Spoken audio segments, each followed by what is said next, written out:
Right. Good evening, members. Welcome to the Democracy and General Purposes Committee. First of all, I think we've all had an email from Faye to say she apologises, but she had her lovely opportunity to go to Germany with the Maidstone Choral Union, so she accepted that offer and put me in the chair. So, but apparently she will try to catch up with us on webcast, but apparently she says she's not going to be in the beer cellar watching, so we shall hope she's not. Right. I have been advised that there are no fire drills planned for this evening, but if the alarm does sound, Mr. Nash will assess the situation and provide further instructions on the evacuation of the building. I would remind you that this meeting will be broadcast live and recorded for playback on the Maidstone Borough Council website. But will anyone else be recording or filming proceedings? I ask so that people at the meeting will know that this will be happening. Members who are using mobile phones or tablets are asked to please ensure they are on silent and only being used with regard to the business on the agenda this evening. All right, turn to the agenda. We have apologies for absences. Apologies for absence have been received from Councillor Gooch and Councillor Perry. Thank you. Are there any substitute members? Let's go Patrick first. Yeah, Councillor Garton for Councillor Perry. Councillor Mumford for Councillor Gooch. Thank you. There are no urgent items tonight. Have we got notification of visiting members? Would you like to approach the mic? Yeah, Councillor Clement, just here to observe. Thank you. Disclosures. Are there any disclosures by members or officers? Councillor Garton. Not sure how relevant that is outside bodies. Item number 16. I'm a member of the, I am the AO&B representative, which will be discussed tonight. Okay. Thank you. Are there any disclosures of lobbying? Okay. There are no yellow papers, so I would move that the agenda be taken in public as proposed. Agreed? Thank you. All right. Minutes of the meeting held on the 3rd of July. Do we want to go through page by page or as a whole? Agree the whole as a whole item or? Okay, page 1. Agree page 1 then? Page 2. Page 3. Page 4. Page 5. And page 6. That's agreed then. Okay. Right. There are no petitions this evening, so we move on to item 10. There are no questions from members of the public this evening. Agenda item 11, committee work programme. Mrs. Woodhouse.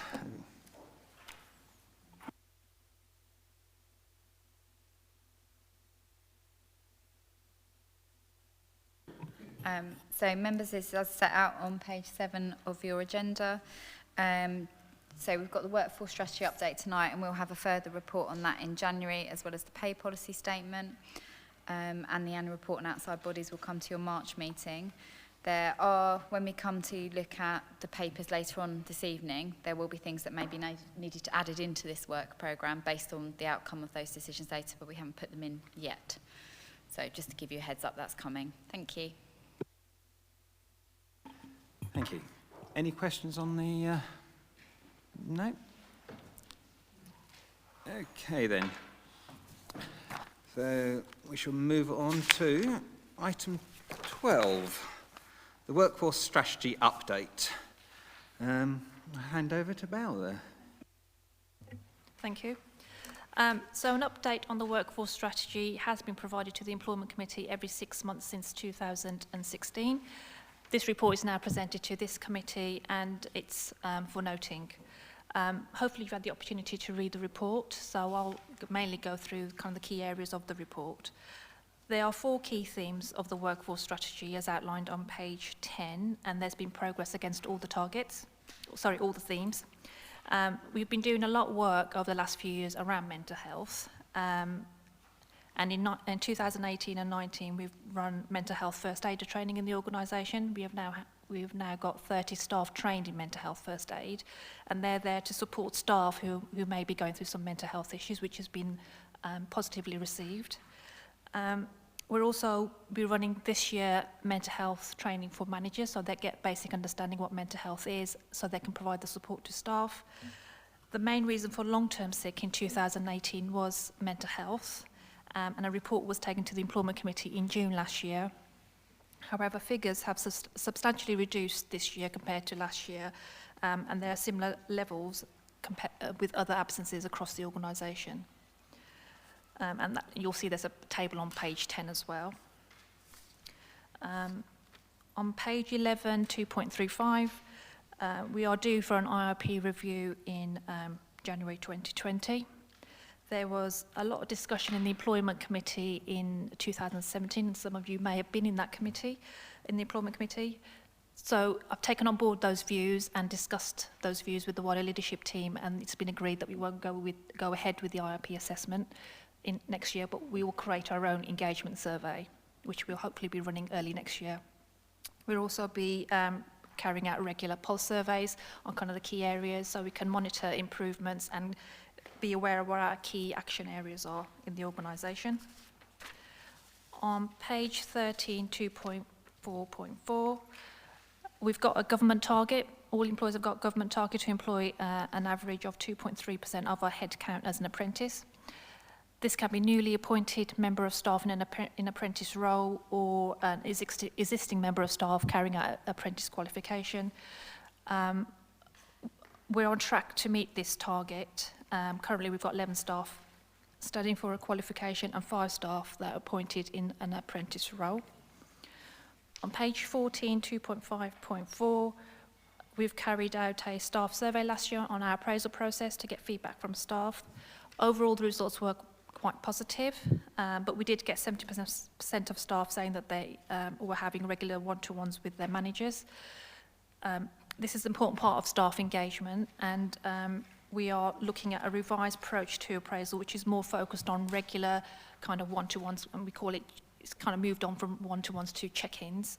And this new approach is being piloted with 2 teams, one at the depot with a manual workforce, the street scene team, and the other one with the business transformation team. Feedback at the end of the pilot will then be shared with the management team.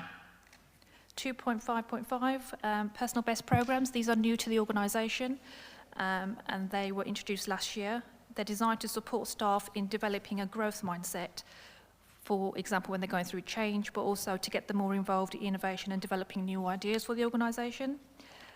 We've had positive feedback on the 2 programs that we ran last year, so we are running another 2 programs this year. In addition to this, we are also going to be running personal best for leaders. That will be run this year in the organisation, and this will involve managers and leaders to attend that training and work on kind of business projects for the organisation. On the general kind of personal best programme, our learning and development manager has been trained, so she'll be running those trainings in the organisation. And on page 15, 2.61, we have developed total reward statements in our current HR and payroll system, which we call iTrent. Total reward statements have been introduced to enable staff to have a better understanding of their full employment package with the council. So it doesn't just include the monetary values, monetary payments that they receive from the council, but also the non-monetary values as well. So all the benefits and rewards are available to them as a member of staff of the council. We communicated the total reward statements through roadshows, and we've sent out annual statements. We sent them out in April, but we'll be sending them out annually. Plus, they will see that information in our self-service in our HR payroll system. Our communications team have created a really good video, which was used as part of the roadshows to communicate the key message on what total reward statements are. In addition to this, we're also been regularly promoting kind of wellbeing events across the organisation. We've ran a wellbeing week in February, and we are regularly promoting our rewards and benefits so staff have a better understanding as an employee of the council. And what I'm going to do now is show the video that was created, and if you've got any questions on the report, I'll take them after the video, if that's okay.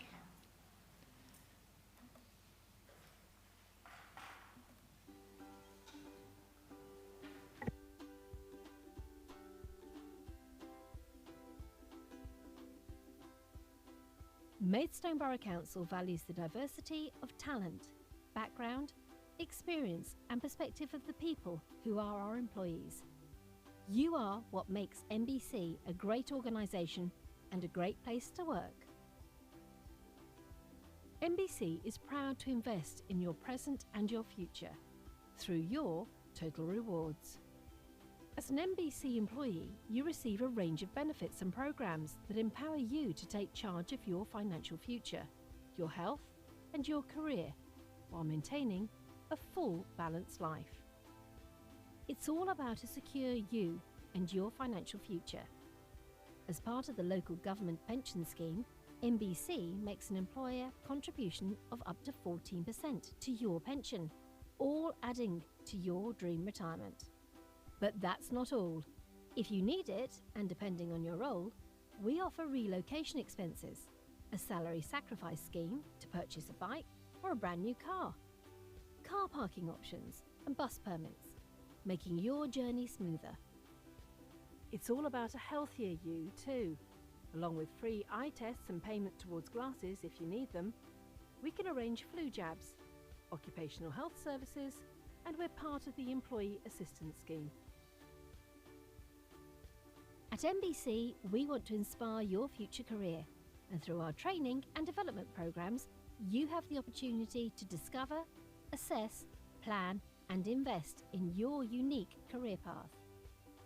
Our online training, internal and external courses will keep you growing, as well as giving you the opportunity to study for professional qualifications, paid for and supported by us. Maidstone Borough Council recognises the importance of a work-life balance, as it's all about a fulfilled you. We offer a number of flexible working options, agile and home working.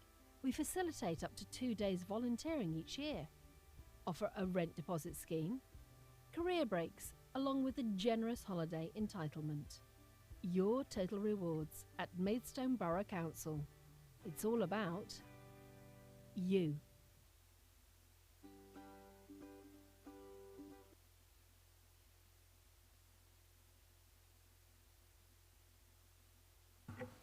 Any questions?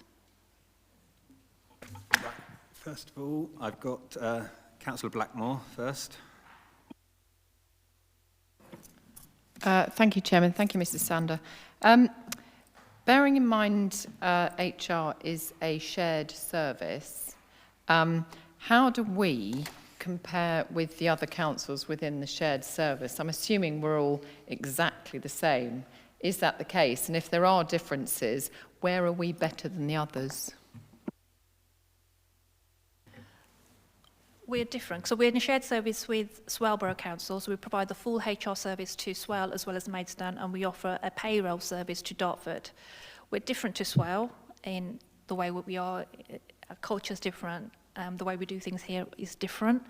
But how we recruit staff and how we follow our processes, HR kind of process, I would say they're very similar in both organisations. We don't have separate, we try to have the same process because obviously it makes our life a little bit easier working in a shared service across both organisations. So I wouldn't say in that way we're any different.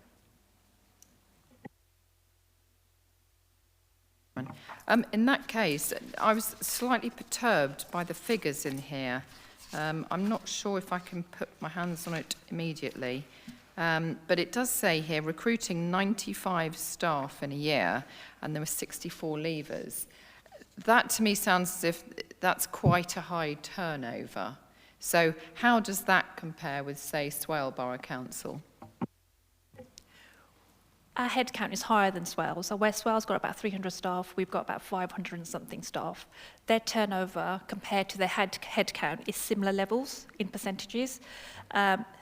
Turnover at Maidstone, this is, I would say, similar to previous years. I wouldn't say it's any different compared to our headcount figure anyway. The 95 new staff, I would say this year we have done a lot more recruitment at Maidstone rather than Swale. We've created quite a lot of new jobs. We've had housing that have had grants, so they've created new positions. So recruitment for the team has increased, but mainly for Maidstone, not Swale.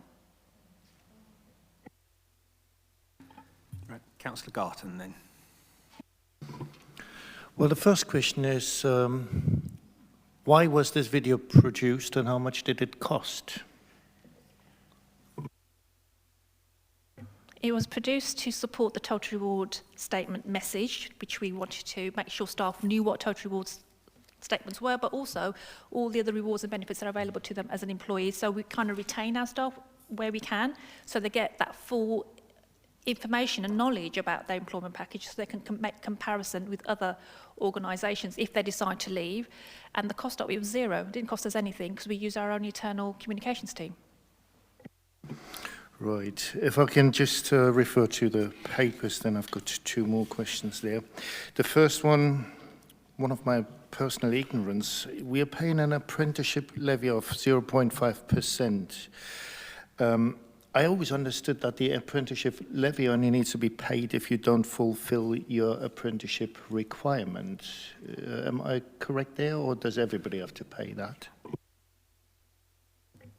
So it's been introduced by the government since 2017. So any employer with at least 250 employees, there's a requirement to employ 2.3% of their headcount as an apprentice. So it could be a person doing an apprentice role or existing staff carrying out apprenticeship qualification. And the levy, I think I put it in the report, if someone's... Yeah. So that's almost like a tax that the council has to pay, but we're using that levy quite sufficiently because we're using it with our current staff who may want to get further skills and qualifications, and if they're available through the apprenticeship levy route, we are using that to get them trained, which means we're not using our training budget as much because we've got the other budget, which we'll lose anyway because it's almost like a government tax. So basically you get the levy as a rebate towards your training then. So if you fulfill your training quota, this money is not being lost as a tax. Well, we've got currently 11 staff studying for qualification with another 8 waiting, but we really should have 14 on our books to fulfill our public sector target of 2.3%. Is there any long-term prospect and recruitment into apprenticeships that we can even better the figure of 2.3%? I think that is just meant to be a minimum. We review kind of apprenticeship roles with managers. So when they're recruiting for new positions, we do ask the question, can this be an apprentice role? Because obviously with those kind of roles, you need people who have low-level skills and qualifications, and most of our jobs, because they're quite skilled, they're looking for someone who's already got the skills and qualifications, but where we can, we will recruit apprenticeships within the organisation. We have got till 2021 to get to our target of 2.3%. At the moment, there is no penalty of not reaching 2.3%. There's nothing that government has said that if an organisation doesn't achieve it, that there's a penalty to an organisation, but obviously we're trying, and based on how our figures have been increasing year on year on apprenticeships, we are looking like we will be on track by 2021 to reach the 2.3% target. Right. May I just say that I would like 2.3% reached as soon as possible, and if possibly even been exceeded, to set a good example from the public sector, because we have a certain responsibility, not only to our staff, but to the public as well. A very concerning figure I find here is the top 5 reasons for absence. Now, obviously, the cancer rate is going up quite rapidly, but since it being a statistic, we only need about a handful of staff members suffering this unfortunate disease to have a very high rise in the graph there. However, the mental health has come down from 500 lost days to 120, 130 days the figures aren't quite clearly 150 maybe on this graph. So what has been done exactly? What is mental health first aider? I've never heard of that. And could we possibly have some sort of councillor briefing on that as well? Because after all, councillors are also members of staff.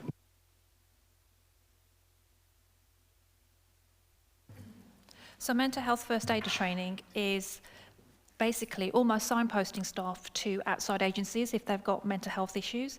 Currently in the organisation we didn't have anyone to provide that support. We had our occupational health nurse who comes and visits the organisation every month. So if people were going through mental health and they're off sick, we would refer them to occupational health services. But we didn't have anyone who had the knowledge and skills that could signpost people externally at the organisation to where to get that further support if they were going through some kind of mental health issues. Sorry, what was the other part of your question? But first of all, I mean, what is actually defined as mental health in the workplace? So mental health is stress, anxiety, depression. Those are the kind of key areas you would define as mental health. So we do have a wider leadership team receive a regularly quarterly report on kind of workforce issues, and in there it's kind of broken down in more detail, kind of the mental health across the organisation. But it is kind of those kind of key areas, stress, depression, anxiety, which creates mental health issues for staff to go off sick. And it could be, majority of the time, is external, compounded by internal issues that causes staff to go off sick for mental health. Thank you very much for all these. Do you want to just come Yeah, back? I really wanted just to thank and maybe throw it to the open chamber of my colleagues whether we ought to have a briefing on mental health in the workplace. Okay, it's sort of right. Sorry, I've got two councillors on this side, then I've got two over this side. Councillor Chapel-Tay. I think some of my questions have already been partially answered, so I thank you for that, but I'll just try to pick this up briefly. I'm also very interested by the huge drop from 550 lost days in mental health down to 150. As an HR specialist, I'm delighted to see that. Congratulations, whatever it was you did, it's wonderful. However, as a physicist, I'm deeply suspicious of a straight line graph. So, how confident are you about that data, bearing in mind it is a straight line graph, which kind of signals to me there could be something missing here? Thank you. All those figures are from our HR system, so any absence reported, depending on what the sickness issue is through our iTrent system. So those figures have been directly pulled out from the reports, which have been then pulled out into the chart that's been included in this report. So I would say they are fairly accurate. If the managers reported it, because it's not us reporting it through the system, it's the manager. So if the manager's reporting it through our HR system, then we are recording it, and then we are reporting that to the organisation so they have an idea of what the sickness is like. Okay, next, Councillor Pearl. Thank you, Chairman. Firstly, a sort of a comment just on the sort of issue of staff turnover. I have to say my immediate sort of thoughts on those turnover figures is that they look quite good relative to the private sector. I thought it was quite good retention level. On the subject of going on to the sort of the sickness issue and mental health issue, I suppose I've got two questions. The first is this straight line graph, forgive me for suggesting it, is it that one person got better, given that, you said earlier that it counts as sort of the longest period of somebody being signed off. I mean, is it simply the effect of one person getting better, or is it the consequence of the actual actions that have been taken in terms of mental health first aid, etc., etc.? That's what I'd be keen to know. My other comment on sickness days is, when I go back to the comparisons with other places, I'd be interested to know how our sort of proportion of days lost to sickness compares to, well, to other authorities, but also to the private sector. So the figures on sickness is not based on one person. It's there's a number of staff who have been off for mental illness over the year, and mental illness is not short-term absence, it's always long-term absence, so it's difficult to manage. We do benchmark our figures. We do benchmark it more with public sector. So public sector, so last year our sickness figures were almost 12 days. Our target is 8 days, and we are actually in July this year 8.4 days. So very close to meeting our target, and that's the main reason is because mental health has dropped so much. So yeah, public sector's figures in looking at CIPD was 8.4 days. So we do benchmark against public sector. Private sector obviously is a lot lower, but the reason private sector is so much lower is, I also think, it's because of the sick payments that staff receive in private sector compared to public sector. I'm not saying that public sector staff therefore are deliberately being off sick and taking long-term sick. We try to manage it. We are on top of it on a regular basis with managers on when staff go off sick, and we provide quarterly reports on the Bradford factor to managers as well, which go to the chief exec directors and also all the heads of service, so they have a full understanding what's happening in their departments. So, but yeah, we do benchmark within the organisation. Thank you. Councillor Joy. I think most questions have been answered very fully. I just wanted to say I welcome the report. I think it's good for members to have a better understanding of what's going on with the staff. And from what I remember when I was on employment, it has definitely got better. So, yeah, just to say well done. Thank you. Councillor Mumford. Yeah, if the figures are right, days off, sickness, you've done a tremendous job, as long as it's not down to 2 people. I want to go back to where Councillor Blackmore was talking to you, and days off sick and retention of employee are 2 very important sort of traffic lights on a good employer. And I was surprised when Councillor Blackmore spoke to you about retention of employee, you spoke about numbers. I'm more used to looking at a percentage figure. You've got a turnover of employee of 10%. And then we can look at it and we can decide what our turnover figure is at manager level. And then we can take that figure and compare it against Swell, which you were asked for, and we went into numbers of employees. I think that we could have given a fuller answer if we'd used what I think is the acceptable one, which is a percentage of employees. I can give you that. So our turnover in June this year was 12.28%. Last year it was in March it was 13.29%, so turnover has dropped. Again, we look at benchmark, so our CIPD, which is our professional organisation, the turnover showed across all sectors at 16.5%, and in Expert HR is another organisation that we look for figures, benchmark figures, and they calculated in the public sector 13.6% as turnover. South East employers, again, we've used their benchmark figures as well, and they showed an average turnover of 15.8%. So I'd say we're within the benchmark figures, and in some areas we're actually lower. Yeah, the question that Councillor Blackmore asked was, it's a shared service, and how do we compare with Swell? You've given me the CPID figures, you've given me all of those. The one figure you haven't given me is it's a shared service. How does Swell compare? And that was the question that we asked at the beginning when we ended up with numbers as opposed to percentage. Like I've mentioned to Councillor Blackmore, we're looking at different headcount figures. So they only appoint about 300 staff. So their leavers are a lot lower number, but as a percentage, they are between either 12 to 15%. I haven't got the exact figures because I haven't brought those figures with me, because we again report that information to Swell, not Maidstone, because Swell's a separate employer. And it's difficult to compare against Swell because headcount and how people leaving the organisation and recruitment is really low, so they hardly have many leavers in the organisation. So recruitment figures are quite low in the organisation. And if they are losing jobs, it's because they're making redundancies as well. Okay. Do you want to come back? I am going to come back. I'm getting confused things. It doesn't matter that they employ 300 people and we employ 5,000. A percentage of employee turnover is a way of comparing the two.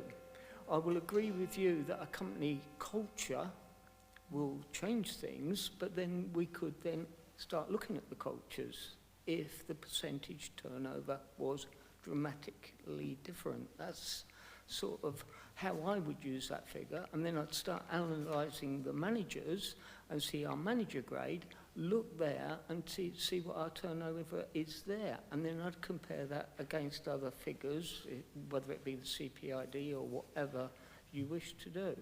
But it seems to me you'll keep coming back to numbers. The percentage will give you a better indicator, I think.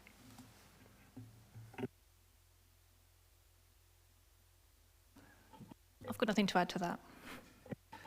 Right, Councillor Chapeltay?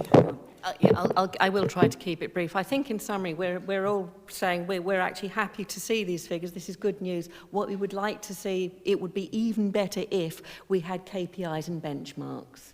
Is that a fair assessment? Yeah, I think so. Thank you for that. Right, nobody else? No, okay. The report is for noting. Is the report noted? Thank you.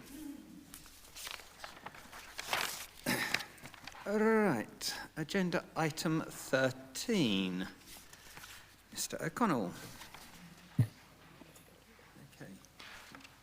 Good evening.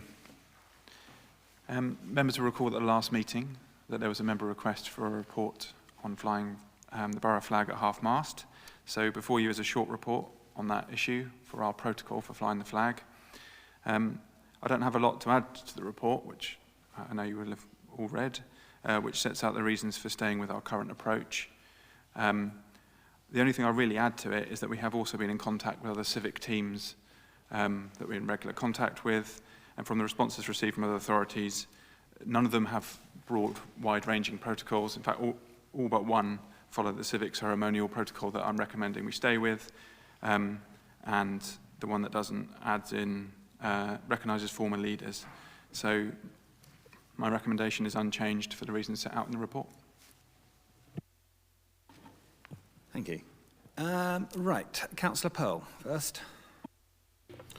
I recall from the last meeting that I was in a minority of one on this subject, so I'm delighted to see the recommendation, and I'd like to move the recommendation on the papers, please. And is Councillor Blackmore seconding that? And do you want to speak now? Yes, I think if I may, my recollection at the last meeting was that I did raise the fact if there were guidelines, and Mr. O'Connell very kindly brought along a book that every council has to adhere to, the protocols, procedures, etc., which are laid down. And my concern would be if we step outside of that, what is the impact? Because there is a reason why we have these protocols. And I think at the time someone alluded to the fact that when you have senior members of the royal family, if anything happens to them, the mayor has to take certain steps, etc. So I think it is appropriate that we keep it as it is. However, if there were to be changes in the future, and I'm sure there will be at some point, then I think we would be more than happy to endorse those changes as and when they occur, but as and when they occur to all councils, not just here. Yeah, I think anyone else want to speak on that? Oh, go on. Yeah, only really to say I totally agree with what's already been said. At the time of this coming to us, I think it was just a particular, I'm not going to go into names, but because of something that happened. But it opens up a can of worms, if you like. I don't think we'd ever get it right. So I think we've got to go with what's on the papers. Yeah, I think we know what you're sort of referring to, but I would agree that if we do change away from national protocol, it's sort of going to be very difficult for us to sort of in the future. So the recommendation, Borough Council continues the existing protocols set out on Cyric ceremony. All those in favour? Unanimous. Okay, thank you. Right, agenda item 14. Mr. Nash, do you want to introduce? Thank you, Chairman. So we've advertised a number of vacancies on outside bodies recently, and following this, 2 nominations have been received. The committee are asked to consider these nominations and make appointment if appropriate.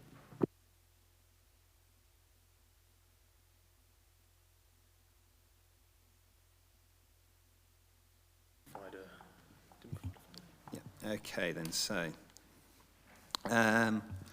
what have we got on there? Anyone wish to comment? Councillor Pearl. 2 points. The first is Mr. Connell said 2 nominations had been received, but yeah, I've only got 1 as well. Are you able to just fill that in? I suspect I know what you're referring to, who you're referring to. My second point, though, is that members may recall that I raised the subject at the last meeting of the of the nominations for the Allington Millennium Green being sort of supposedly restricted to Allington ward members, and we had the clarification on that and so on and so forth. And then, of course, when I spoke to Councillor Daly, bless him, he sort of said that yes, having been doing this for 20 years, he'd like to carry on for another term. So I'd certainly like to be able to sort of propose Councillor Daly for that role if that was possible. Sorry, I just had a bit disturbed. Could you just repeat that? Sorry. Which bit? The bit about the end bit is. Oh, just that I'd certainly like to propose Councillor Daly for what he wishes to be nominated. We have the seconder, Councillor Joy, and you were talking about the second nomination for the Relief in Need charities, Mr. Nash. Yeah, so in paragraph 2.8 of the report, it explains that no nomination was received from an NBC councillor. However, Ms. Daphne Parvin said that she'd be happy to continue. We didn't feel it was necessary to request a nomination form from her for that. Councillor Garton, yep. More question of actual, how does it work? I mean, regardless of the person here in question, we are nominating somebody to represent the Maidstone Borough who has no longer a link, as in either being a councillor or staff member of the borough. And also, would there be, how would that affect any expenses claim? Because once we appoint people to certain bodies, they will be entitled for some expenses one day.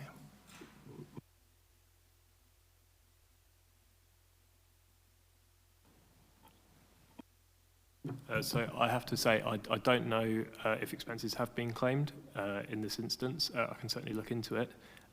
Like you say, outside bodies, you are entitled to claim expenses, but it's often the case that they don't get claimed as well. So I can certainly look into that specific instance. But my main point is we are appointing somebody, a member of the public, basically, although the particular person used to be a councillor, even a mayor of Maidstone. She is now a member of the public. If we appoint members of the public, should we not actually advertise it to the public that we take representatives from the public pool? I think this is I was rather even surprised that members were allowed to remain representatives after their term of office finished. So that we have now a reappointment after her term of office finished, I find rather strange. So I take your point, and in a later report this evening, there's actually some recommendations from the Chi Committee that suggest that we look at alternative ways of filling these vacancies. So the reason that someone who isn't an NBC councillor has filled this position in the first place was to try and fill a vacancy that we had. In this instance, we've again not managed to appoint someone internally, and therefore we've looked to that person who previously held that office and said, would you mind continuing? So we're looking to fill those vacancies, and that's why we've done it in that sense.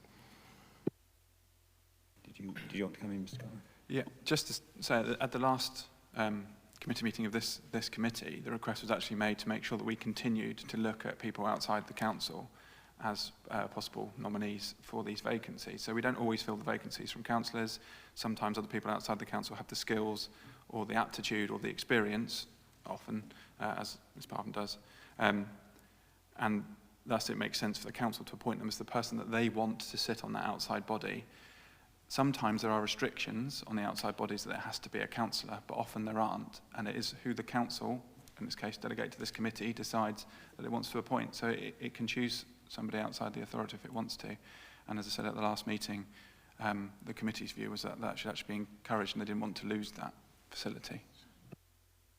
Yeah. Councillor Joy, you had a comment? I think Mr O'Connell has answered the question. But the other thing is, I'm sure that Mrs Parvin would keep the council involved, just as anyone who sits on an outside body, they send their end of year report and whatever. The only thing I was going to ask, how long is it for, that particular one? Do we know? Is it a year or 4 years? Okay. So that was 4 years for that, if it's just clarification thing. Anything else to add, or? Okay then.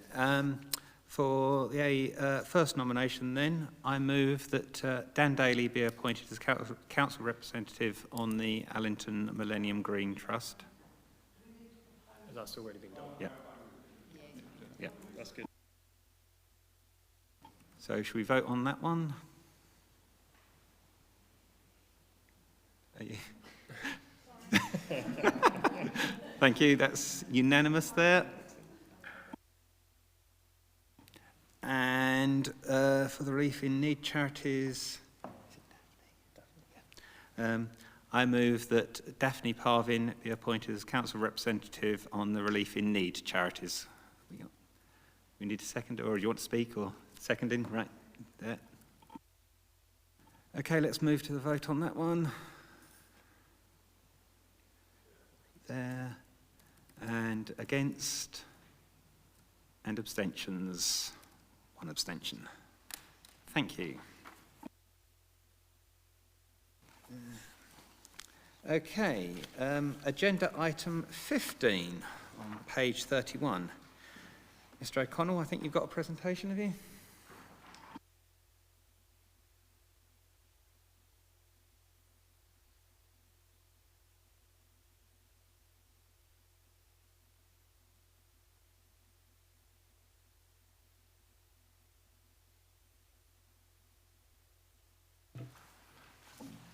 Okay, so the purpose of this report on the Democratic Representation Review is to set out a structured approach for the review and to make clear the decision-making points required, i.e. the timetable as we go forwards. The crucial part of the report really is set out at Appendix 1, which I've put up on the screens, and in a moment I'll jump up and run through it with you, with the Chairman's permission to do so, of course. In fact, I'll just do that now, shall I?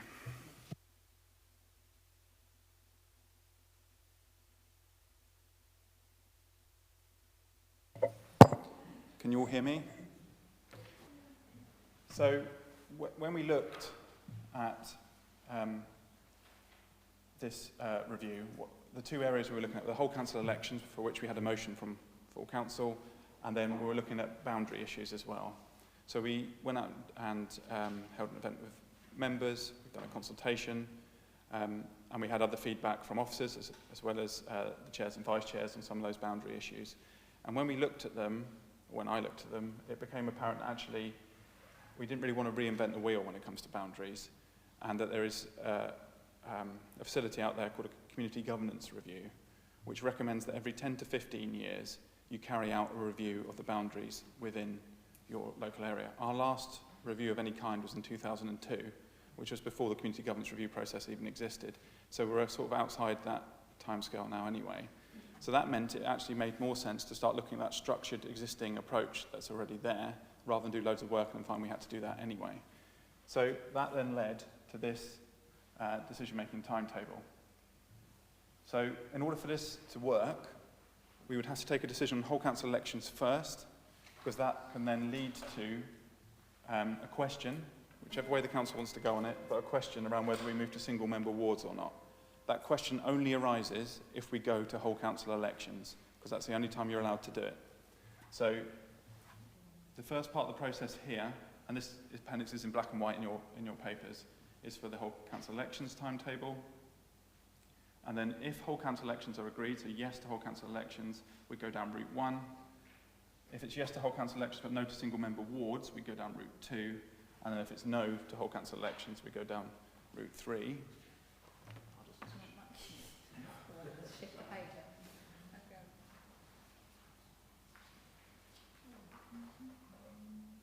And then on the second page, I've tried to capture that. So on the second page, I've tried to capture that in a sort of series of decision-making points so you can see the different points that we would touch as we're going through that decision-making process. And hopefully this diagram, possibly a bit clearer and less cut off on your papers, will make that clear to you. So this route is whole council elections, which would be the next meeting in November. There would be a consideration of the consultation that you would need to go through, including the costs of that consultation. And if you agree to go ahead with looking at whole council elections and to the cost of the consultation, those costs would then need to be kicked off to policy and resources to consider the providing the funding for that. That would then, if you say yes to whole council elections, which would be at a special council meeting in February, because it has to be a special council meeting called just to consider whole council elections. You then have the question of single member wards or not, and then we have this question of whether or not, if we go to single member wards, it automatically kicks off a boundary request externally. If you decide not to go single member wards, we'd end up with a community governance review. If you say no to whole council elections, we'd go straight to the community governance review. But the key point I'd like to make about a community governance review is that you have 12 months in which to do it, and it is a hell of a lot of work. So we would prepare ourselves as much as possible before we press the button to go on a community governance review. So we kind of pre-prep it, really. So that would put us in a good position to do that. So that's why I'm recommending this sort of structured approach to decision-making within this report.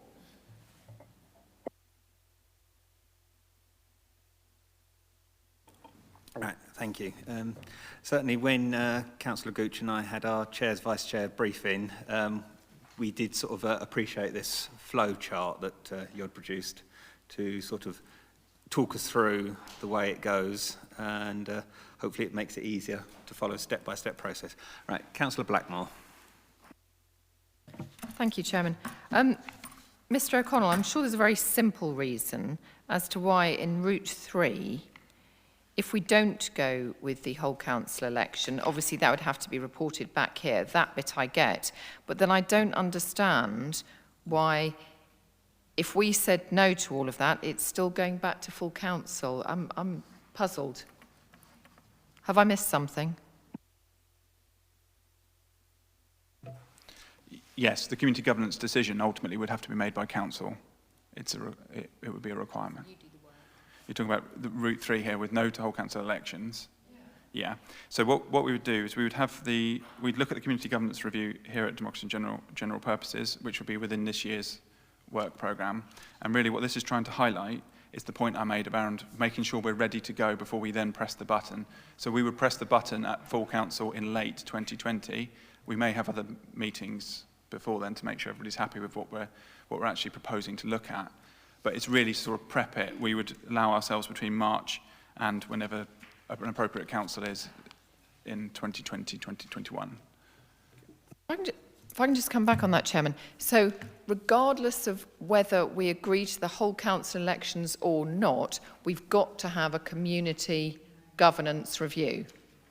No? Because that's the way I'm reading it or interpreting it, unfortunately.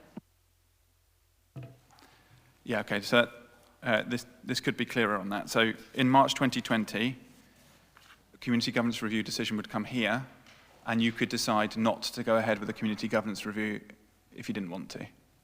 In which case, we obviously wouldn't then need the council meeting in late 2020. But But 3.4.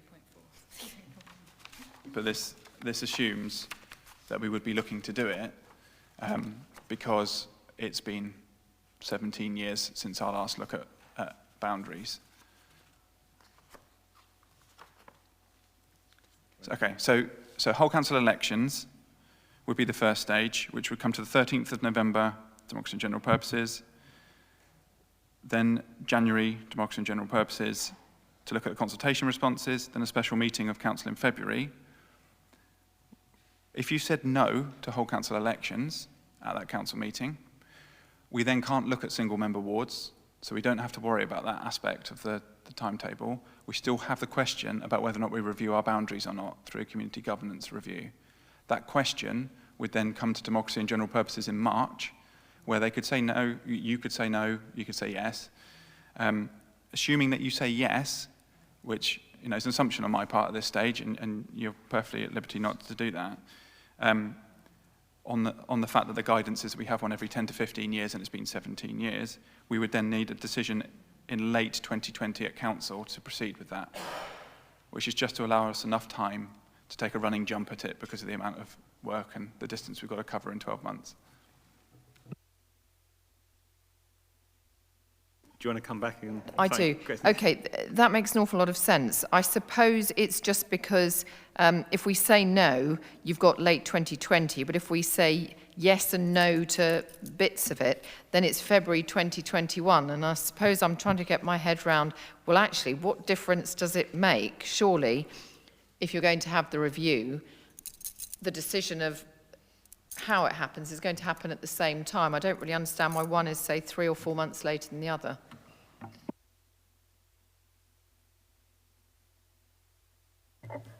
So if you say yes to whole council elections, there is an extra decision to take here first, and that extra decision is going to take time. So that adds the extra months into the timetable. So if you look, the community governance review is there, whereas the community governance review is further down the line here, because we've had to have this decision-making point here first before we can then decide that. Because if you say yes to single-member wards, we don't have a community governance review. It kicks off externally because we're required to do the review. Okay, thank you. Councillor Lewin. Thank you, Chair. Thanks for the report. I think I have got a few reservations about going to whole council elections. And I do think that we definitely need to have a review of everything with the boundaries. And I support the recommendations in the papers because this will bring us a fuller report. So I think it's a bit early to make any decisions at the moment, but I'm glad to see we're on the path of looking at this. So thank you. Right, was that a recommendation for the proposals? Yes, that's a recommendation, sorry. We need a seconder for that. Seconder for that, Councillor Pearl. And take both recommendations together. Are we agreed? Agreed? Okay.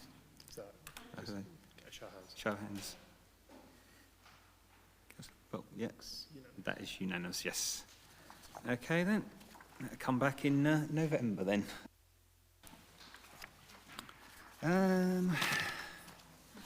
Where are we? Sorry. Agenda item 16. Right. Amendment to the Constitution outside bodies. Mr. Nash. Thank you. So following work over the summer to consolidate the records relating to outside bodies, this report is designed to achieve two things. Firstly, it aims to align the information in the Constitution with the accepted administrative practices around outside body appointments. And secondly, it's designed to improve the administration of outside body appointments in the future. I'd be happy to take any questions on specific suggestions in the report. Thank you. Thank you. Councillor Joy. Thank you. Yes, I do have some questions on this when I really started to read it. Because the one thing that kept coming through to me was where it was saying it didn't have to be the ward member, that it should be opened up to any councillor. I'm just a little concerned that if that just happens and anyone, any councillor, and they have the right to put that application. But if it's actually in our constitution, I'm finding it quite difficult, because I know from outside bodies that I represent, I'm on there because they're in my ward, I know my area, I know the people that are running it or looking after it. So I think I'm thinking of how difficult it would be. I'm not saying it couldn't be done, but more difficult. And I think I'd like to see in there, rather than open to anyone, could we say something, preference be to the ward member, but if it isn't taken up, then it's opened up to others. And my second question was this, or did this come out from you contacting the particular organisations and speaking to them, or did they fill in a form for you that you've come to these conclusions? Because there's other things there that I don't understand, and I've got to talk about the ones I'm on. And that one, the other one that I'm on, is street pastors. Now, I've been on street pastors since that was first established, when the Reverend Jackie Cray approached me. And one of the conditions was that it was a practicing Christian that sat on that committee, because, you know, we do pray, occasionally we sing and do all the things that we do. And I just think I can't understand why everything in this report now is just about it being open to everybody. I think we've got to think beyond that. It's just my personal view. So, yeah, thank you for your comments. I think I've got a note of all of them, so I'll try and take them in turn. So in terms of the ward restrictions, at the moment, there's a limited few outside bodies that are specifically restricted to certain ward members. And what we've experienced with this is that you end up advertising nominations, and you start with a very small pool of people that could put themselves forward. So you're automatically restricting potentially from 55 members down to 3. There is one example of an outside body where it's restricted to High Street ward members, and 2 of the High Street ward members are already on that outside body, but not as a council representative. And that leads to essentially only one councillor can be on that position. If they weren't able to do that, say they were ill or absent, then we cannot have a representative on that outside body because of our restrictions that we're placing on ourselves. So the idea isn't to, it's not to stop others from being on that position, but the idea is to broaden that pool at the beginning to give people with the relevant skills or the experience or the enthusiasm the opportunity to put themselves forward. If, for example, 2 nominations were received for one position, then it would be for the committee to decide who the most appropriate appointment would be. And it may well be that the committee could consider that they're a specific ward member as part of their decision. And that could be included on the nomination form as well. So the idea is to not limit us at the beginning of the process, but rather to see what candidates come forward. In terms of your second question, you asked if we've spoken with the different organisations. So when we identified this, we have contacted each of the relevant organisations to check that it doesn't contradict their own governance arrangements, and all of them have come back and said that they have no requirement in their terms of reference and deeds that it has to be a specific ward member. So we've confirmed that with them. The final one was about street pastors and being a practicing Christian. So again, that's not in any of our documentation that we've got. And I'm slightly hesitant around that one because it might raise an equalities issue in terms of, you know, specifying that someone has to be a practicing Christian in the Constitution. That seems a little difficult, perhaps. But obviously, I recognise that there's practical implications behind it as well. And we'd probably need to go back and check with street pastors about that one specifically. But I don't think it's something we should necessarily include in the Constitution. So therefore, I hope that the recommendations that we've put forward are unchanged on that account. I'll come back. I still don't agree. Sorry. I still think it should, and I can't think of anywhere, whether it's High Street, Marden or wherever, where all 3 would be on. I just don't know where that happens. So no, I'm still going to say, I'd like it to say, I forget what word I used, preference given so that they have the opportunity to respond before it goes out to other councillors.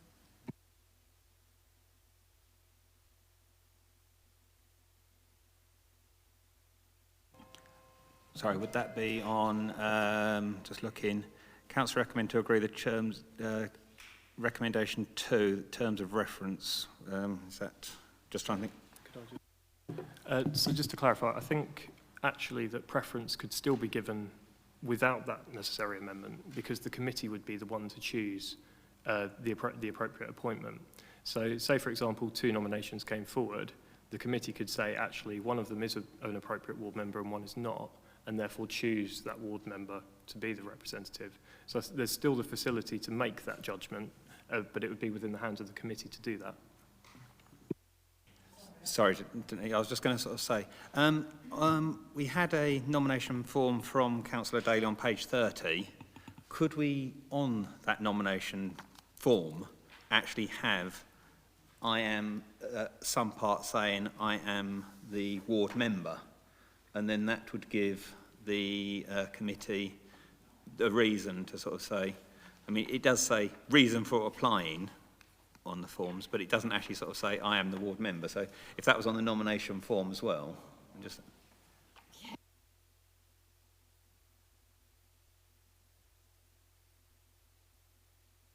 So those forms are internally produced, so we could certainly look at how we could get that across. But I have to admit, when I wrote these suggestions, I assumed that if a ward member was putting themselves forward, they might want to include that in the nomination form anyway, because it's a beneficial thing for the committee to consider. Right, sorry, Denise, did you want to come back? Because I have Councillor... Yep. Councillor Chapel-Tay, yep.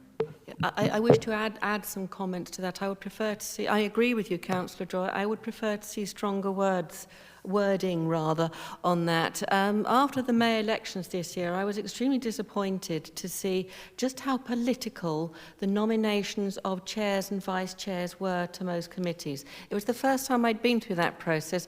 I expected that where the chair was representing one side of the chamber, that the vice chair would tend to come from the other. And in practice, it seemed to me to be far more political than I had anticipated. If we leave the wording this vague and simply say that we will give preference to the appropriate person from that ward, it is nevertheless still open for the committee to appoint someone from a completely inappropriate ward. I'll take Headcorn as an example, where currently the Headcorn ward members are supposed to be the representatives on the consultative committee with the aerodrome. I think we, as the ward members, are in the best position to represent the ward and the members and our residents on that. If you make the wording this vague, the committees could, in theory, appoint someone who has nothing whatsoever to do with Headcorn and the surrounding areas, because it only says give preference. So could we phrase it as it should be a representative of that ward unless no one puts themselves forward? Would you consider that as an appropriate way to manage that? Because I think in many situations it is most appropriate for the representative to come from that ward. And I understand completely, Mr. Nash, what what you're trying to cover here. The reality is we don't get enough nominations for most positions. And I will come on to that one later. But so I think we need to tighten it up in a way that we get the most appropriate person, and then only if we cannot find the appropriate person, then we open it out.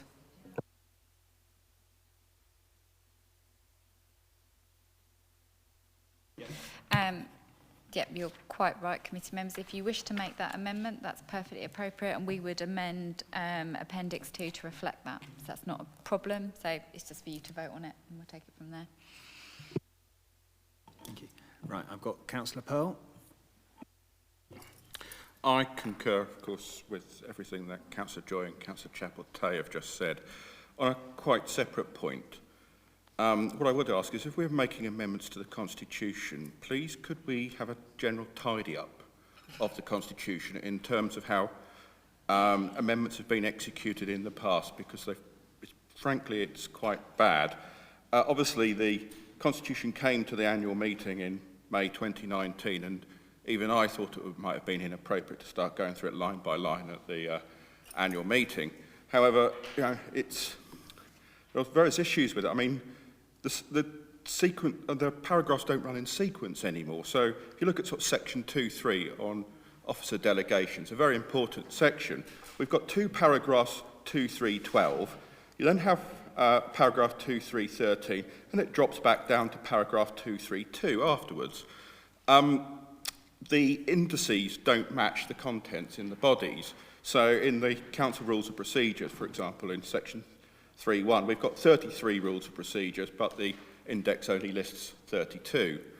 And then my favourite is where we've inserted a new rule. We inserted a rule on bringing back issues and repeat motions, I think, which is now Rule 20. Now, ordinarily, a draftsman trying to insert between Rule 19 and Rule 20 would normally insert Rule 19A to sort of save themselves any hassle. What we've done is inserted a new Rule 20 and bumped all the other rules up by one. It's just we then didn't amend any of the cross-referencing. So if you take Rule 30 on application to committees, it's now Rule 31. It's just we didn't actually amend any of the, we didn't actually update the rules that actually apply to committees. So in fact, a quite different set of rules now apply to committees than they did previously. Sorry, I was going to say we're getting some of, the officers want to come on that, so who wants to speak to them? Yeah, good. Obviously, there's a number of matters that you've raised there in general with the Constitution. We are obviously responsible for keeping the Constitution in a ship shape. So maybe if you and I were to discuss those back in the office, we can just take that on board and have a look at making sure that we get it in order. I think that's very sensible, thank you. Okay, anyone else? Councillor Garton. Yeah, with regards to page 61, Schedule 2, we've got a few lines, number 1, number 2, number 8, I may have missed another one there somewhere, where it says the chairman automatically appointed or committee to delegate another member. Now, at the moment, we're all very friendly people, but looking at what is going on in national politics at the moment, I think we cannot be too careful to phrase things properly, because what happens if the chairman is suddenly at loggerheads with his own committee? Can we redraft it as the chairman is automatically appointed unless he or she invites the committee to delegate another? That would then eliminate the possibility of the chairman going against the committee or vice versa, and we're starting to have an argument along those lines, just with a little bit of political foresight.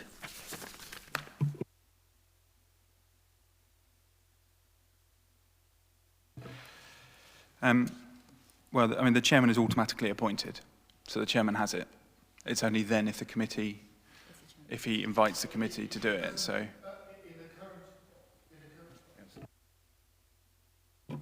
In the current drafting, it doesn't say. The chairman is automatically appointed or, and that or is very ambiguous. And if the committee suddenly decides not to have the chairman, then we're starting to get into muddied water. So if we rephrase it, the chairman is automatically appointed unless he invites the committee, that gives him then the power to...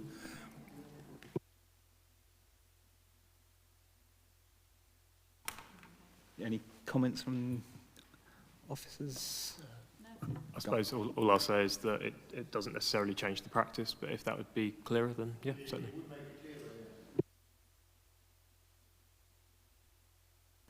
Okay, so have you got all the proposed changes that we need on the